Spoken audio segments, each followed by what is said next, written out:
Then we're live. Oh, hi, buddy. This is a great intro. Rabbi Wolf. Perfect. Okay. Well, hello everybody. Thank you for being here today once again. It is my pleasure to have this opportunity to have a nice schmooze talking with important issues of the day with Rabbi Professor Jeffrey Wolf. Boker Tov. Good morning, Rabbi Boker Wolf. Tov. Good morning. Good morning. Yeah, as long as we got caught in the live mic before, so Yeah. it is true. People who live in Israel live in Beit Shemesh. I'm going to be speaking in Beit Shemesh over the weekend on Shabbat. Oh, wonderful. And the following Sunday, the Orthodox Union is having this massive Torah New York festival, which you can look up in the internet. And I'm speaking there sometime in the afternoon. So I'm actually flying in Saturday night, flying back Monday afternoon. And if I survive, Wait, so what's the date in New York? It's the 22nd, I think. Okay, wonderful. So all of you, anyone in Beit Shemesh, New York, there you go. Don't miss it. This is such a sad topic, and it's interesting the timing, because just last week we were talking about and hearing your input about the struggle over Israel, the Jewish identity, the Jewish people here in Israel, focused on a minority of an elite in media and secular culture in Israel who are trying to rid Israel of a Jewish identity. So that was last week, and this week we have this. We have this horrendous account. I don't know how many of you have heard about it. I'll give a short introduction and then ask Rabbi Wolf to give his input.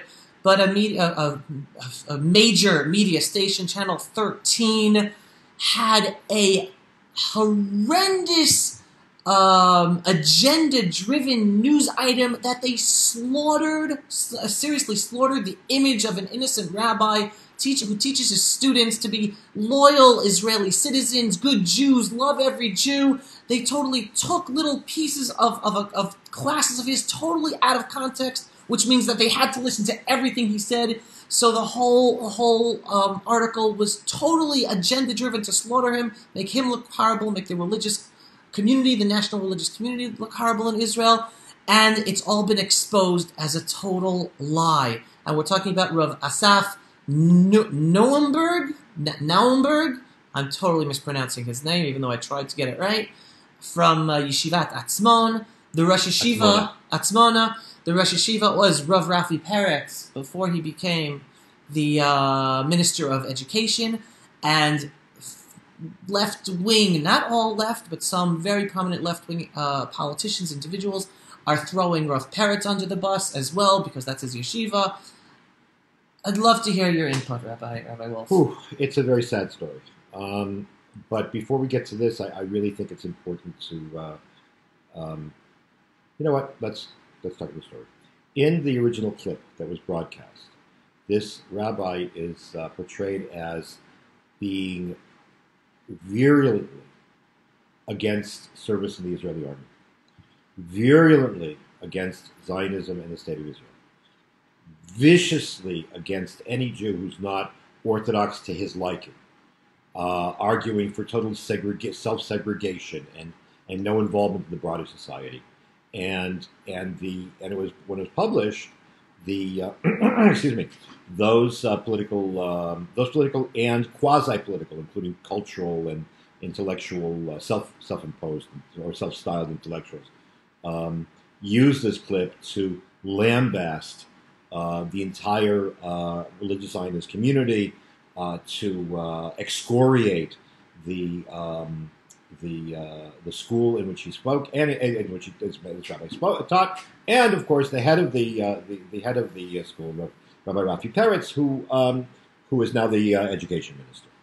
Now, let's put this out in advance. I am not in the same camp with the religious community as Rabbi Peretz or these pre-military preparatory schools. They adhere to a much more conservative, small c, religious line. Even though I'm plenty conservative myself, but still, I'm certainly much more centrist Orthodox or right-wing modern Orthodox than they are. Nevertheless, just because of that, when I first heard this, I felt that the degree of vitriol and viciousness that was expressed vis-a-vis this rabbi seemed over the top. And number two, it seemed weird. Why is a rabbi who teaches in a pre-military preparatory school, which has produced some of the greatest national heroes of the past 20 years, people who have, they mean the system, not the specific school, which actually have loyalty to Zionism and devotion to Zionism, the land of Israel, the people of Israel as a whole, engraved on its flag. Why is he employed? If this is what he thinks, so why is he employed there? It made no sense to me whatsoever. Let me give you an example of what the school was. The school originally was in Gush Katif, which is that part of the Gaza Strip that was forcibly expelled from its homes as part of its engagement in 2005. In 2005. And what happened with these residents was there was no rebellion, there was passive resistance, there was protest, but there was ultimately this idea that whatever the state says, we are loyal citizens and we will do what they say. So how do you put the two together? And Rav Rafi Peretz himself was one of the leaders of that camp. Right, was the person who actually but Rav Rafi Peretz was the person who led his students with the Torah scrolls out of the school, out of the Gaza Strip, which they had lived in for decades, without and arguing, do not raise the hand against the army, do not rebel. This is our country. We disagree. They're hurting us terribly, but nevertheless, no civil war. Right. Not only that, physically hugging the Israeli soldiers, even as they were taking them out, to that level of love of a fellow Jew, regardless of differences in anger. So it made no sense, and yet the tom-toms, they kept beating on the tom-toms to drive up the vitriol vis-a-vis not only this rabbi, not only against the school, not only against Minister Peretz, but also against the entire religious Zionist community. Yesterday, or 2 days ago, today's Monday, I can't keep track anymore. Anyways, there's a media watchdog that examined the video of the entire speech. And it turned out that this rabbi, yes, he said what he said, but the context was very different. He's a person who was trying to demonstrate to his students the passionate nature of the positions of other sectors of Israeli society, with which he personally disagreed, but of which you have to be aware. So in this clip, or in this series of clips, he was actually acting out. Okay? He was actually acting out the positions of radical, ultra-Orthodox, anti-Zionist elements in Israeli society, and trying to give the students a sense of what they say, what they think, and why they think it. If you listen to the entire lecture, it's clear, he makes it very clear, I don't think this way, but you need to know and respect the veracity with which other people maintain these views. But he's a very good teacher. He's a very passionate speaker. When you take the disclaimers away, it sounds like he really thinks so. I'm not comparing myself, but I know what that's like. If you really get into a role that you're engaging or presenting to be able to get an idea across, you can become very convincing of a position you don't even believe in. Right. But that's actually part of the educational, the pedagogic rule of presenting alternative views. So anyway, this was actually discovered, I guess, at the end of last week, and broke in the public media Friday and yesterday. And at that point, it became clear this was a blood libel, that this was totally manipulated. And what's really striking is a few things. First of all, what's striking is that the air went out of the reporter's balloon very quickly. And but on the other hand, some of the politicians who had exploited this cooked video to advance their own political campaigns, and thank God the elections are a week from tomorrow, because none of us can't wait stand any more of this. If you really want to make somebody sick in Israel today, you say, we may go for round 3 and forget it. Anyways, let's hope not. In any event, and they won't get to climb down and say, no, we see that this is still the position of these rabbis and blah blah blah. Some politicians, and to his credit, I guess after a certain amount of pressure, because he didn't initially react that way, the reporter himself apologized. Yeah, definitely out of a lot of pressure, because Yeah, in the beginning he he was insulting anyone who called him out, and he wouldn't back down. So that's where we're at. The question is, what do you see from this episode? I suspect, by the way, in terms of I'm hoping, in terms of the impact of this entire episode on the election, I suspect it's going to be a boomerang, but we'll know a week from tomorrow. I think we have to take a look at a few things here, and that's really, really important. And some of it doesn't even have to do with Israel. Point number one is there's a moral issue here. There are a few moral issues, actually. The first moral issue is, before we even get to the clip, and before we get to the broader issues of the internet, the first issue is that our society is based on what my friend Professor Richard Landes calls the duality of guilt and responsibility. There are two fundamental ways that societies operate. One is honor shame, and one is guilt responsibility or integrity guilt, integrity responsibility. They really go together as a group. Honor shame means that the operative principle around is that the interaction between people is measured by the degree to which you insult, or my sense of honor is personally hurt. Mine, my immediate family, my extended family, my clan, my tribe, my nation. And if that honor is hurt, then nothing can satisfy me, and nothing can be done to satisfy that hurt or to make up for that hurt, except for inflicting equivalent hurt on the person who actually inflicted, who actually was the person who perpetrated the act. Many societies are still like that. Arab society is like that. American society was like that till not long ago. Don't forget, the most popular musical in America today, or in the world today, is Hamilton. Hamilton died because Aaron Burr insulted Hamilton, and Hamilton charged,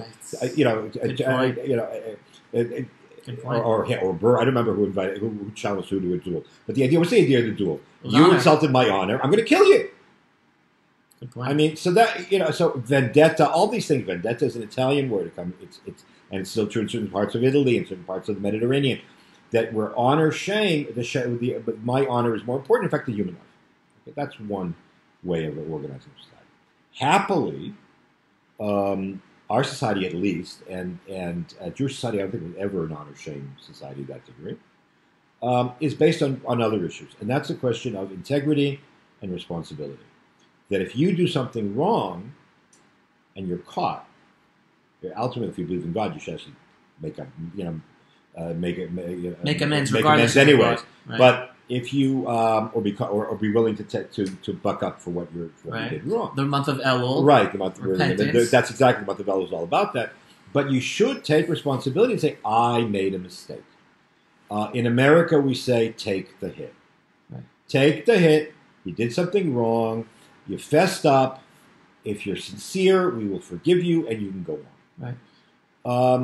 In contemporary society, that is gone. Nobody takes responsibility. Nobody admits error. Nobody takes responsibility for error. Mm-hmm. What you do is you hunker down and you say, "I was right all along." That's not. It's really not honest. And this is a classic example of that, where the guy had to really be, where the reporter had to really be put under tremendous pressure till he had no possibility of doing anything but accepting responsibility for what he did. He didn't admit that he cooked the video, but he did say, you say this is namby-pamby kind of milk toasty way of saying, I didn't mean it, or I didn't know, I didn't realize, whatever the case may be.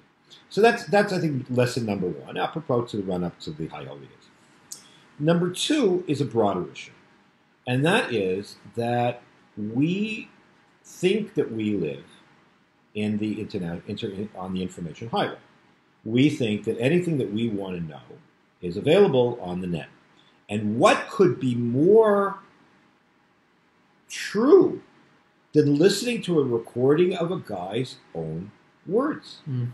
What could be truer than a picture? I mean, that's what we do. That's what we look at. That's you can't, that's it. It's right in front of us, black and white. Right. The answer is that no, that in fact the internet is in fact far more susceptible to manipulation and to the dissemination of falsehood than any other medium of communication that we've had previously. And you see that all you need to do, anybody can get in fact, on my Facebook feed, there's a consistent ad, which I should get rid of, for a Photoshop editor. The best photo editor there is. Right. And this photo editor allows you, there are two pictures. There's a picture of two women at the beach. They're in the water, actually. And there are two things you can do with this picture. Right. I know. First, you can get rid of everybody there. So right. You're alone there. And you can claim it was 3 o'clock in the morning. Or not, but whatever. 6 o'clock in the morning. I was there before anybody else was there. Or you can actually take the pictures of the two women in the picture and put them somewhere else. I wasn't at the beach. In Atlantic City. Was it the Leaning Tower of Pisa? I was in the Caribbean. I was in the Caribbean, or I was in the South Pacific. You put yourself in the picture. What's more true than a picture? The same thing is true with regard to audio. You can take anybody can download Audacity. It's the easiest. I think it's the easiest audio editor. Anybody can download Audacity. And you can take a little clip over here and a little clip over there. And if you know how to do it, have somebody say the exact opposite of what they actually said. In fact, if I remember correctly, that was the point. It's a long time ago. It's a famous couple of movies with Billy Crystal and Robert De Niro called Analyze This and Analyze That. In one of them, I think it's the first one, the FBI cooks an audio recording of the gangster, of the mafia person who's played by Robert De Niro, saying that he's going to kill his therapist. Well, in fact, he didn't say anything like that.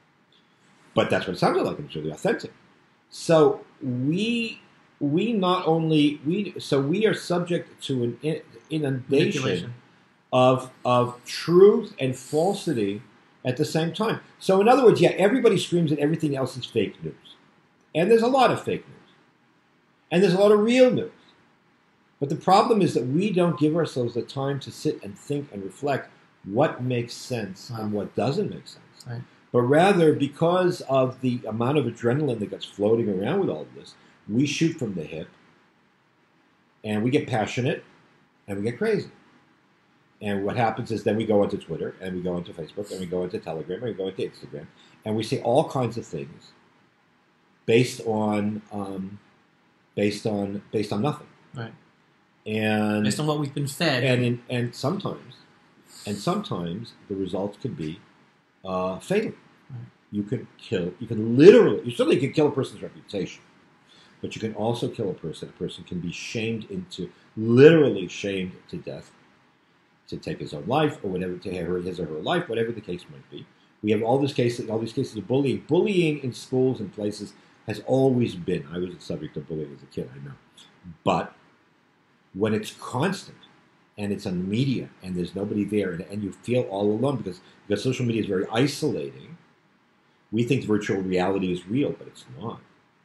You don't really know the people that you interact with, or maybe you act with on Facebook and Twitter, or Telegram, or whatever the case might be, whatever you choose, and you can find yourself in a point where you find yourself in a corner, and horrible things could happen. So, if anything, this story is an example of the real serious dangers of a very electronic world in which we live. And what we really need to do is to learn to count to 10 and ask ourselves and use our brains and use our critical capacity and our ability to sit there and ask, more than somewhat skeptical, and ask ourselves, is what they're trying to feed us, does it make any sense? Otherwise, we are simply pawns and being manipulated by other people who have absolutely no concern for our better good. They're only trying to advance themselves. So I think that's really the issue. In terms of this specific case, I in light of, we talked about this last week, in light of where the Israeli population is today, I don't think it's going to have that much of an impact. I think that people who are, I keep meeting people who aren't on Facebook and aren't on Twitter because they have a life. No, they also have a life. But also because, what are you going to do? The whole question of being on social media is it's also a moral issue. It's a religious issue. It's a moral issue in the sense of, do I want to be involved in all of this falsehood? And on the other hand, if you feel you have a possibility of correcting some of the falsehood, maybe you do have an obligation. That's a moral issue. Right. On the other hand, there's a question of time. There's an interesting debate among medieval scholastics and Christian, we would say Catholic today because there were no Protestants at the time. There's a long discussion about why is lending at interest wrong? I mean, taking interest on a loan was, from the Bible on, was considered to be a very, very serious sin. Dante puts the usurers, those who take interest on loans, in the seventh ring of hell, together with all kinds of sexual perverts and so on, because he considers taking money and taking interest for a loan to be an unnatural act. Mm-hmm. Okay, just like he sees these certain sexual practices as being an unnatural act. Why is it a natural act? What's wrong? I mean, that's, for us, it's second nature. So there are many, many different arguments, but one of the more interesting arguments as to why you shouldn't take interest is because, look, I give you money as a loan. I expect it back. So what am I getting? What are you paying me for the interest? What's the return? So one of the explanations is that you're paying for the time that you get to use the money. In other words, I give you 30 days. You go to credit card. Well, I mean, it's a credit card. I go on the first of the month and I make a charge, and I have at least 28 days. Actually, 28 days without interest. But say you want to take a 60-day loan. So the second 30 days, the second 28 days, you're paying for the right to use that money for 28 extra days. In other words, you're paying for time. So many Christian thinkers, and think about this a minute, it's interesting. Many Christian thinkers thought that was morally wrong because time doesn't belong to us. Who created time? God created time. Since God created time, time belongs to God, and therefore you're basically paying for something that doesn't belong to you. Interesting. Okay, so in terms of that, God gives us a certain amount of time to live, and it's a gift. So the question is, what are you going to use that time for? You're going to use the time to sit there and argue and probably hurt your own mental and physical health as well. In a world that's full of falsehood. Or are you going to use your time for something constructive, to be with your family, for personal improvement? In fact, one of the more serious sins that we confess on, that Jews confess for, during the penitential period running up to Rosh Hashanah and Yom Kippur, is something called Bitul Torah. What's Bitul Torah? Bitul Torah means nullifying or annulling the Torah. Who annuls the Torah? The answer is that we don't annul the Torah. But the sin of Bitul Torah is that time that you could have used to study Torah and to fulfill God's will, you're using for something totally stupid. Right. So you're wasting time. You're wasting time. But notice, it's not a matter of waste, but the word Bitul doesn't mean waste. Right. Bitul means annulling. You're voiding the time. Because the time, you only have that 1 second once. Right, you don't get it back. So you use it for this or use it for that. If you use it for that, you basically voided it. Right.